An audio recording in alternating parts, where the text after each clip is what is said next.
So I want to share with you guys the AR383 electric pressure washer. You know, I have a preconceived notion that gas-powered pressure washers were just the way to go, and the electric ones were gimmicks that you would see on TV and whatnot. But I got a chance to use, and I purchased a 1900 PSI pressure washer. I got this one from, I think I got it from Rakuten or something like that for like 120 bucks or something. It's a 1900 pounds per square inch.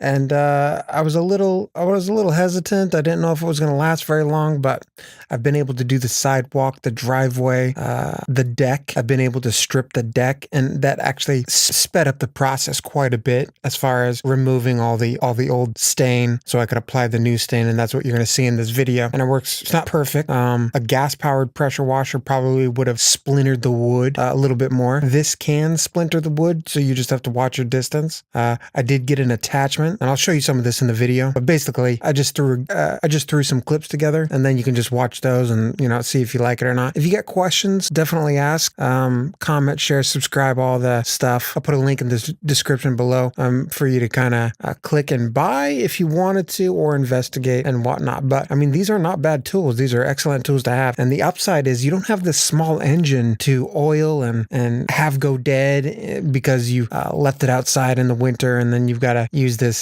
gas re-energizer to take out the water and all this other nonsense that comes with, and that this is what's coming in the future. These electric motors, just like the leaf blower, I had a backpack gas powered leaf blower. That thing was the best. But now I'm seeing a lot of really high end leaf blowers that are electric motors, cordless, battery operated. I mean, we're getting to that point.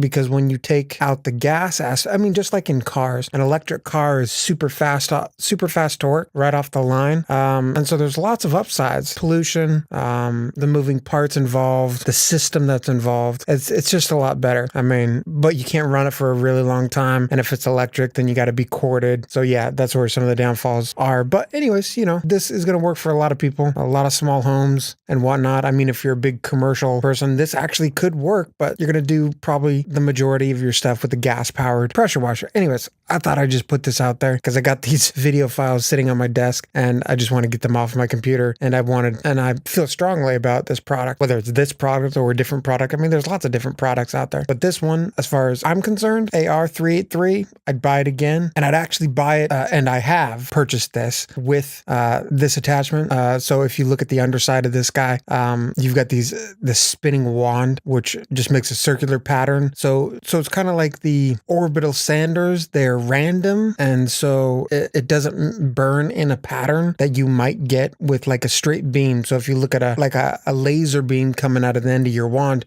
you want it to be random, so you're not scribing a line into your driveway or patio or whatever. So this helps you be more random and covers a wide area, and it's pretty cheap, and it definitely, I used it actually on the deck, so it actually did a big area really fast. And being the fact that the spray is coming at different angles as it spins around, it actually was able to get off some of that stain a little bit better, to be honest, rather than me just holding the pressure washer on one spot. So I mean, you can see that the customer reviews are just, you know, it's one of those products where the customer reviews are just out of this world, so you know it's a good product. I mean, I think I got mine for 120 bucks, and then I spent more for that, so 140 bucks. You know, that's about one of the best you're gonna find, 120 bucks without this guy.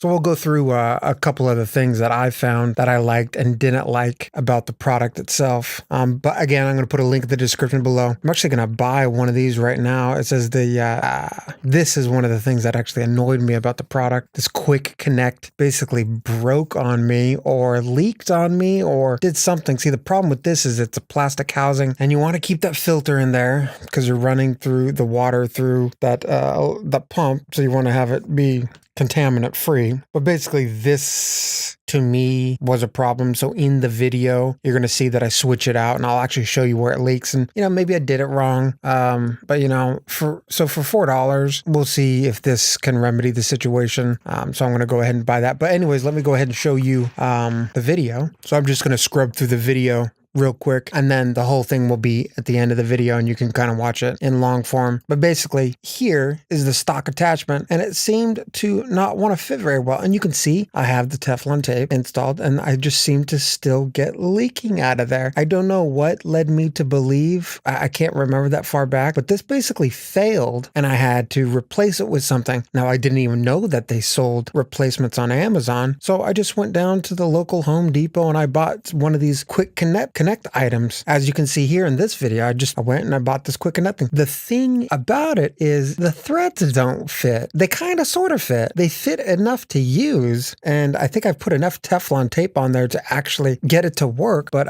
in the back of my head, I always know that this thing's about to blow off and pop off because it is under pressure. So there's some pressure here. And so if the threads don't totally fit, and so I don't know really what the remedy on that aspect is. And, you know, maybe this is it. I don't know. It's not a big deal to me. It works perfectly fine for now. Yeah, so we can see here, I've got that Teflon tape everywhere. Yeah, and it works pretty well. I think where it doesn't fit very well is connecting here. So this screwing on doesn't quite connect there, but it connects enough not to just pop off. Now, if you wiggle it and jiggle it and it's under more pressure, I think it might pop off, and I think it has. And what I like about this product is you get a couple different attachments. You get this conical shape attachment over here. We have, now you don't get it automatically. You have to buy the one that has it or buy the attachment, but you get this device over there, which is great for like sidewalks or things like that. I mean, if you got large expanses of things to power wash, so giant wide areas, you're gonna want this attachment for sure. Big time saver and powerful enough to work. And so here's how we disconnect that piece to put on a different attachment if you want.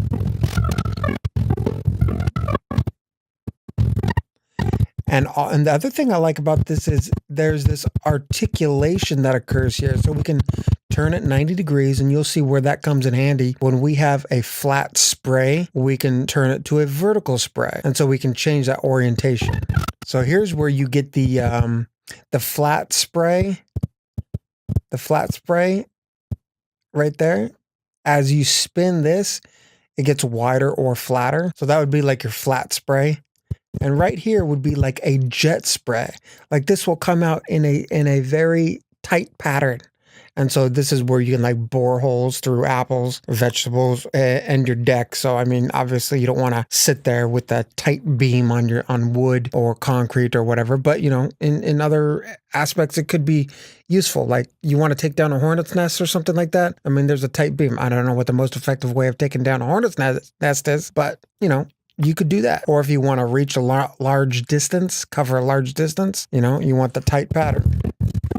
And so you'll notice in some of these areas, I have to take a couple passes, and in some areas I take a single pass. And you can see a little bit of wood right here. And so this deck is, this deck is about 10 years old. So my idea for taking the stain off is I'm actually going to sand the entire deck, and I don't think people do that normally, but I just wanted to do an extremely good job on the deck. So I'm actually going to go back and sand every aspect of this deck, which is obnoxious, but it just makes for a way better looking job. So I'm going to go ahead and just run the entire video footage. Links in the description below. Have at it. Hope you enjoy it.